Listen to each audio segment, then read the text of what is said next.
ನನ್ನ ಹೆಸರು ಸತೀಶ್ ಅಂತ. ನಾನು ಇರೋದು ಬೆಂಗಳೂರಲ್ಲಿ, ಅಂದರೆ ತಮಿಳ್ನಾಡಲ್ಲೇ ಇರ್ತೀವಿ. ನಮಗೆ 2-3 ಜನ ಇಲ್ಲಿ ಬಂದು ಅವ್ರು ಚೆನ್ನಾಗಿದೆ ಅಂತ ಕೇಳಿ ನಾನು ಬಂದೆ. ಒಂದು ತಿಂಗಳು ಮುಂಚೆ, ಕರೆಕ್ಟಾಗಿ ಇವತ್ತಿಗೆ 1 ತಿಂಗಳು ಮುಂಚೆ ಬಂದಿದ್ದು ಫಸ್ಟು. ನನಗೆ ಈ ಕಾಲದು ವೆರಿಕೋಸ್ ಅಂತ ನೋವಿತ್ತು, ಮುಟ್ಟೋಕ್ಕೆ ಆಗ್ತಾಯಿರಲಿಲ್ಲ, ಅಷ್ಟು ನೋವಿತ್ತು.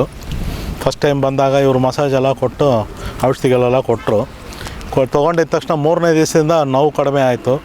ಈಗ ನಾನು ಚಪ್ಪಲಿ ಹಾಕಿದ್ರೆ ಊತ ಇತ್ತು, ಚಪ್ಪಲಿ ಹೋಗ್ತಾ ಇರಲಿಲ್ಲ ಒಳಗಡೆಗೆ. ಈಗ ಊತ ಎಲ್ಲ ಕಡಿಮೆ ಆಗಿದೆ. ಈಗ ಚಪ್ಪಲಿ ನನಗೆ ಫ್ರೀಯಾಗಿ ಹೋಗುತ್ತೆ, ಪ್ಲಸ್ ನೋವು ತುಂಬ ಫುಲ್ಲು ಕಡಿಮೆ ಆಗಿದೆ. ಇನ್ನು ಮಸಾಜು ಅದೆಲ್ಲ ಮಾಡ್ತಾಯಿದ್ದೀವಿ. ಮಧ್ಯದಲ್ಲಿ 1-2 ಸತಿ ಬಂದೋದೆ, ಅಲ್ಲಿಂದ ಮಸಾಜ್ ಮಾಡಿದ್ರು. ಅದಕ್ಕೆ ಇವರೆಲ್ಲ ಏನು ಚಾರ್ಜ್ ಮಾಡಿಲ್ಲ ಅದಕ್ಕೆಲ್ಲ. ಈಗ ಇವತ್ತು ಬಂದೆ, ತಿರ್ಗಾ ಔಷಧಿ ಸ್ವಲ್ಪ 1-2-3 ಚೇಂಜ್ ಮಾಡಿ ಇವತ್ತು ಕೊಟ್ಟಿದ್ದಾರೆ. ಒಳ್ಳೆ ವಾಸಿ ಇದೆ ನನಗೆ.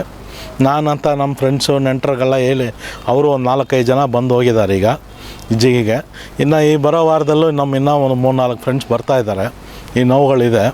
ನಮ್ಮ ಬಾಮ ಇದನ್ನು ಅವ್ರ ಅತ್ತೆನೂ ಅವ್ರಿಗೂ ಪ್ರಾಬ್ಲಮ್ ಇದೆ, ವೆರಿಕೋಸ್ ಬಸ್ಟಿಂಗ್ ಸ್ಟೇಜ್ ಎಲ್ಲ ಇದೆ. ಅವರು ಬರ್ತಾಯಿದ್ದಾರೆ, ಬಂದು ಇಲ್ಲಿ ನೋಡಿಕೊಂಡು ಚೆನ್ನಾಗಿದೆ. ಒಳ್ಳೆಯದು ಗೈಡ್ ಮಾಡ್ತಾರೆ, ಒಳ್ಳೆಯ ಚೆನ್ನಾಗಿದೆ.